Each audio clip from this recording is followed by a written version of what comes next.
On to words with blends. This is another one of those skills that is really important.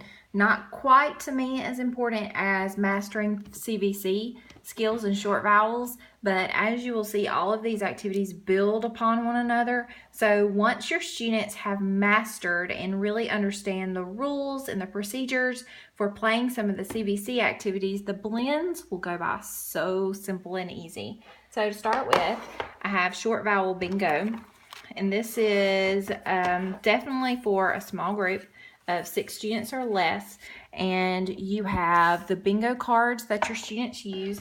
I like to use the little mini erasers from like the dollar section in Target to use as the cover-ups because they fit perfectly on the bingo cards.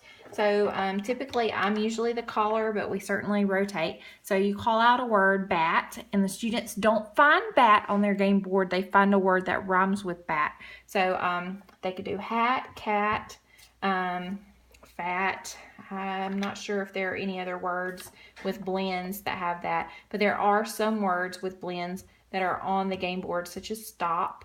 There are a few others as well called.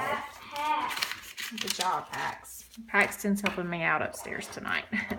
Okay, all right. Here's another bingo game with words with blends. So again, they're doing the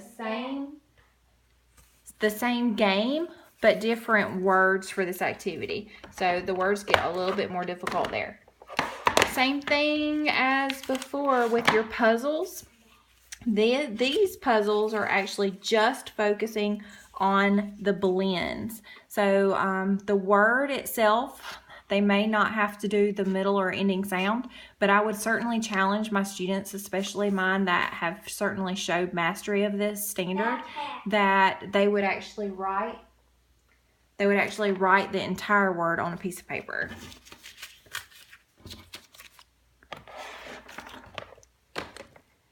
All right, again, the blending dot cards are so important for all of the stages of phonics development.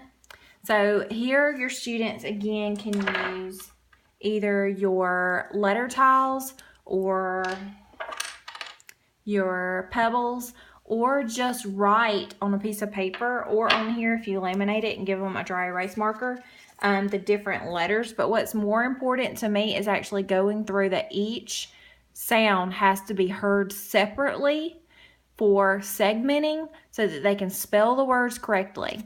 Same thing on the flip side, that each letter has a sound and that together all of those letters come together to make the word. So this is going kind of reverse and fast forward for your students to really understand the importance of being able to segment and blend.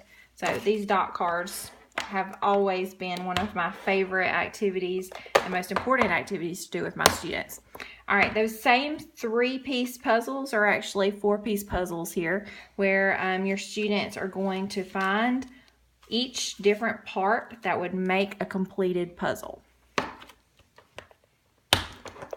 And the last one, same as one of the other CVC activities, this is where your students will take a picture and match it. So you can differentiate this again by either not cutting apart your puzzle pieces so that it's just a match game, or you can have it where you might want to chunk it so that your students are matching desk to desk and push that blend together so that they can do the puzzle piece that way.